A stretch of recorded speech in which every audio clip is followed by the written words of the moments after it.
Hi everyone, welcome to the MrpTech Podcast. This is episode 158. My name is Matt, and this is the weekly podcast discussing everyday tech for everyday people. You know, ever since the very first episode of this show, I've always been interested in open source video editors. So when I first started this show, I knew I wanted to do an audio podcast, but video editing is something that's always been sort of interesting to me because I'm always working on projects that I have recorded, whether it's a live concert or some other event that I've worked on that I needed to record.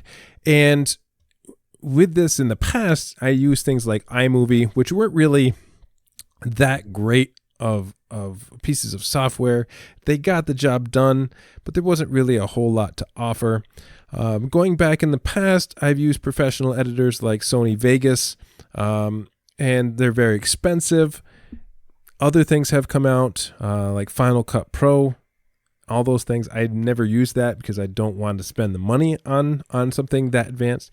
But the idea of a free, competitive, open source software for video editing is something that has always appealed to me. So, over the last few days, I was checking my Feedly account, which I hadn't really done in a while, and there was an article that came up that sort of appeared to me and was very interesting. The article was from itsfoss.com, and it was the top free and open source video editors, and they picked 11 of them. And I'm just going to go through the list starting from the very bottom, and I'm going to list them first, then I'll go through a couple of them for you. Number 11, Natron, which has a powerful tracker, keying tools for production needs, and OpenFX plugin support. Number 10, Cinderella, which has motion tracking support, video stabilization, audio mastering, color correction, those types of things. There is also at number 9, Blender, which is an extremely powerful tool. It's available for Mac, Windows, Linux, and this is drawing in 2D, 3D. You can create animation, modeling tools, effects, that type of thing. Blender is an extremely powerful piece of software, but it's not for everybody. They do have a learning curve. I've never actually used Blender, although I'd like to get into it at some point in time. Next up is number 8, Pitivi, P-I-T-I-V-I. It includes support for all major video formats, has an advanced timeline for frame rate, audio waveforms, real-time trimming previews, animated effects and transitions. TV is something that I have used in the past, and we're going to get back to it in a little bit. Number 7, AvidMux, A-V-I-D-E-M-U-X. It's basically a trimming video editor. So you can cut, trim, add some filters, but it doesn't do a whole lot. Number 6 on their list, Flowblade. Has an advanced timeline control, multi-track editing, G-Mic tool, and supports all major audio and video formats, including FFmpeg libraries. Number 5 is Shotcut. Now, this is a particular video editor that I have used in the past, and again, I'll explain a little bit more in a little bit, but it's very easy to use with dual monitors. There is a portable version available. Supports all major audio video formats, including Jack as well. And the UI is a little different than most other video editors, but just like anything, once you get used to it, it's not a big deal. Number 4 is VidCutter, VidCutter, all one word. Again, this is something you can key up a frame rate. You can cut, split, add different clips together very easily. Very simple video editor for cutting and pasting, that type of thing. Again, all major video and audio formats are supported. Number 3, OpenShot. Now, OpenShot is something I've used quite a bit. And again, it supports just about every audio video format. Does allow multi-track support, so you can have multiple audio tracks, multiple video tracks, 3D animated tiles and effects, and an advanced timeline with drag and drop support. Number 2, Lives, Lives. This is one I've never actually heard of. It looks very different from a lot of video editors. You can edit video in real time, which is interesting.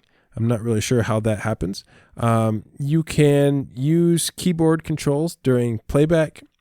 Plugins are supported, and various effects frameworks like Project M, Ladspra Audio, and a few other things are also available with this.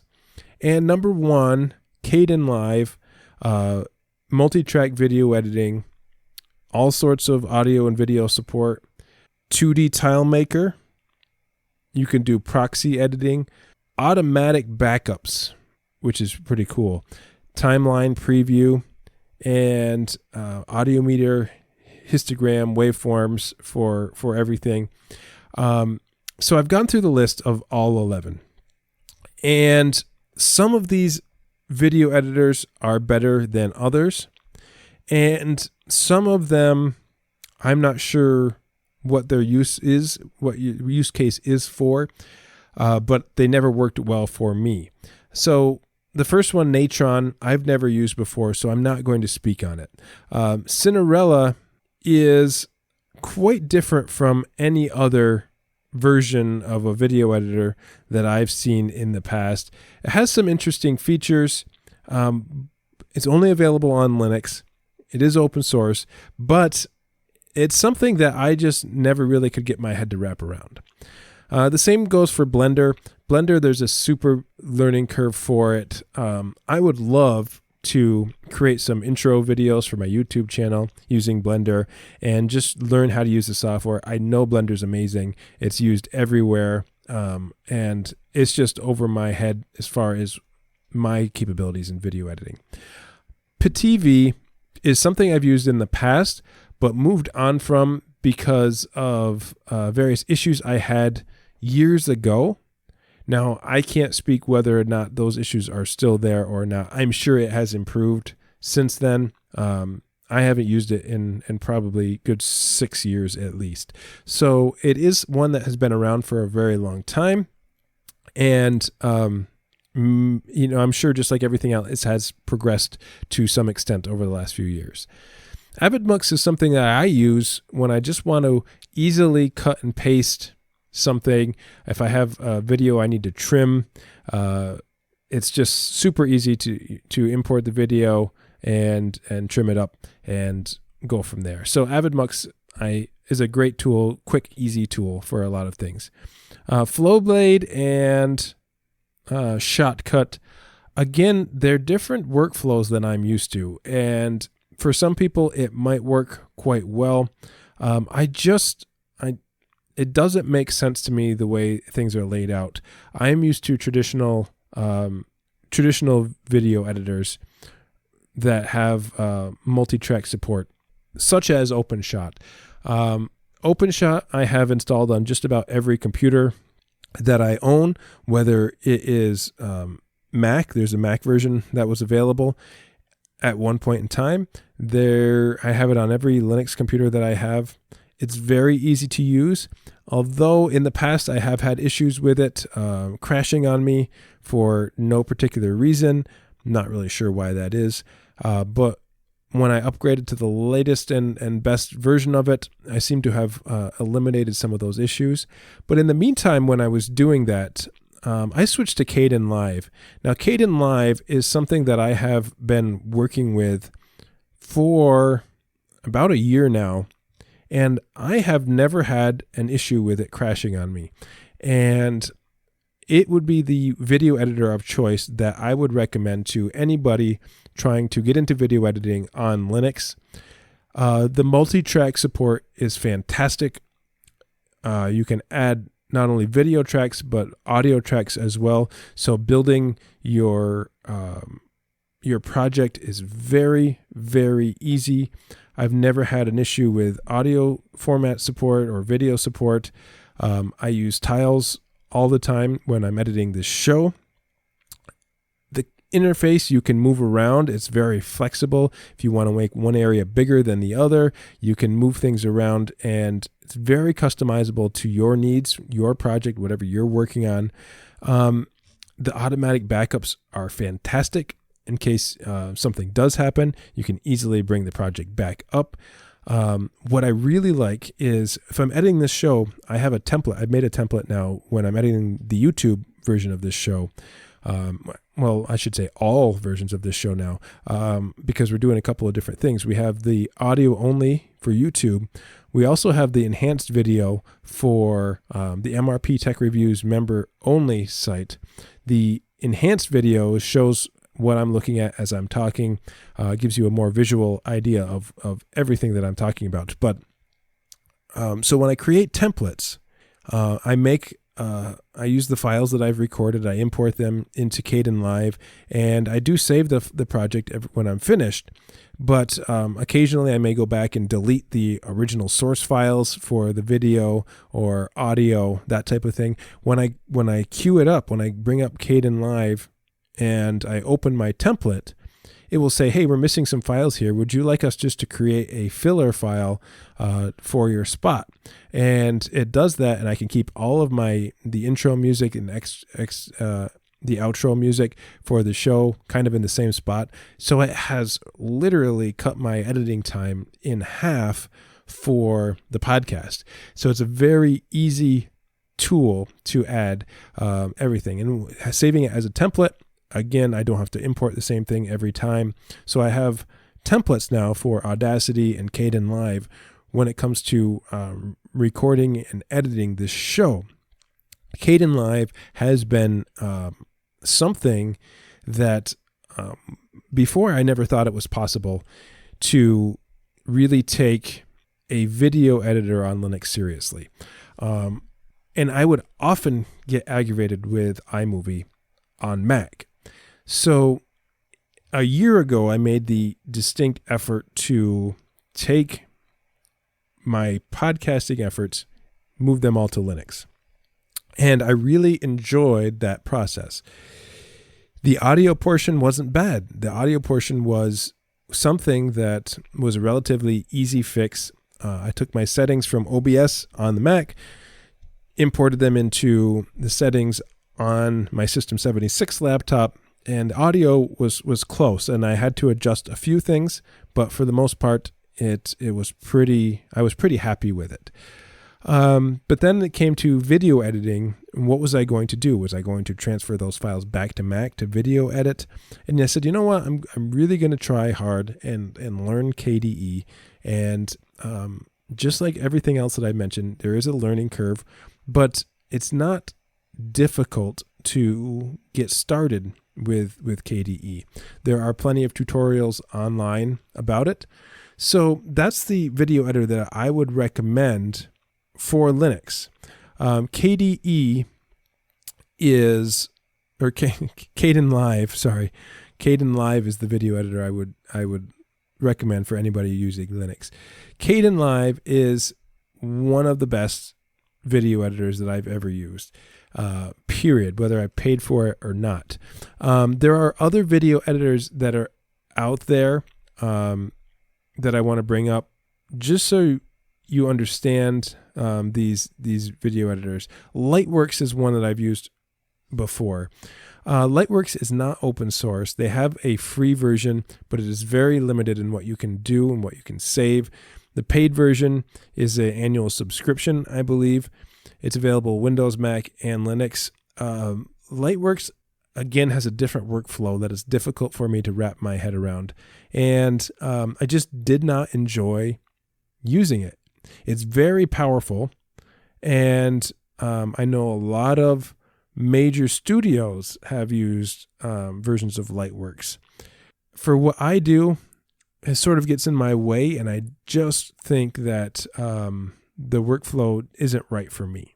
So other people might be in the same boat as me, but Kdenlive just seems to fit all of my needs.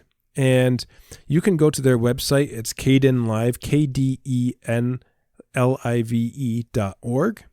And you can download it right from their website. You can download it from repos. And they've got an online forum you can go to. There's a mailing list you can be a part of. They have a user manual available. It's just a great project. And I wanted to give them a plug today because I use them for this show every week.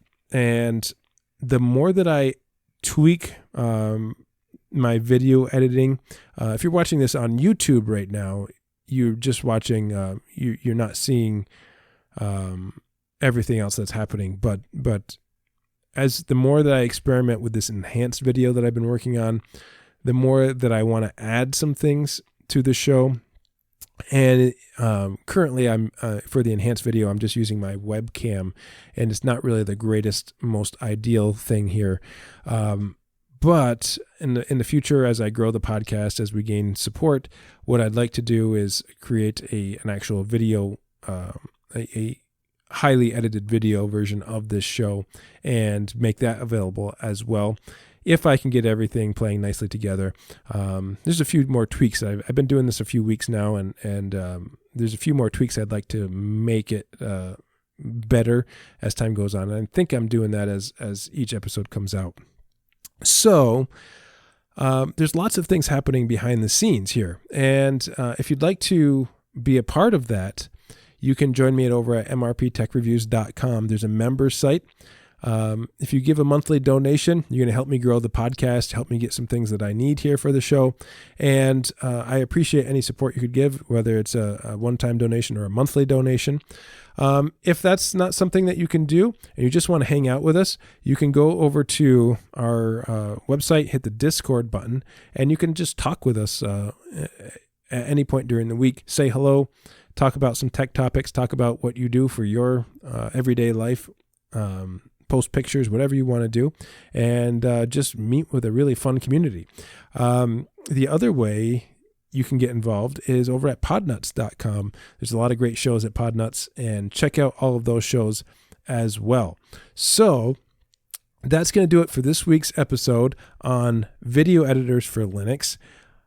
Try them out. Let me know what you think, because I'm not necessarily saying that Kdenlive is the be-all, end-all for video editors, but it's what I use, and I'm sure other people have other opinions. So you can also email me any feedback for the show, mrptechreviews@gmail.com. I'd love to hear from you.